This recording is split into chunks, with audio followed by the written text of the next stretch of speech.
La foi de Marie. Luc 1h28.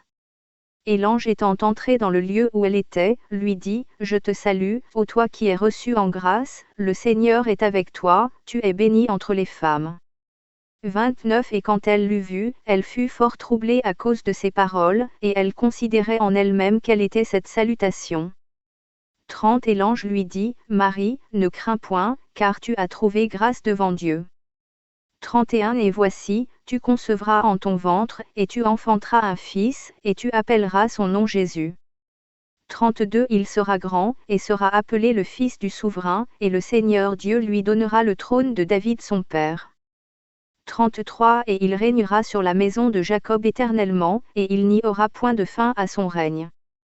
34. Alors Marie dit à l'ange, « Comment arrivera ceci, vu que je ne connais point d'homme ?»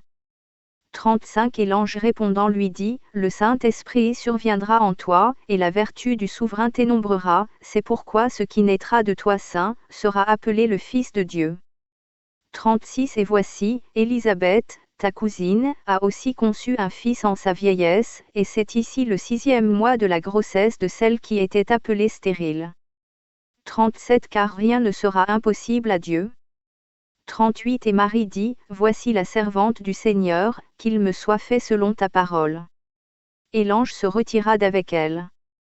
Un ange apparaît à Marie et lui dit, « Tu auras un enfant par la puissance du Saint-Esprit, sans connaître d'homme. » Quelle fut la réaction de Marie, « Qu'il soit fait selon ta parole. » Quelle réaction de foi de la part de Marie. Car les femmes ayant déjà eu la grâce d'enfanter, cette parole doit nous encourager. Peu importe la situation que nous vivons, si nous sommes dans l'obéissance à la parole d'Élohim, le Seigneur peut faire ce qu'il veut dans notre vie.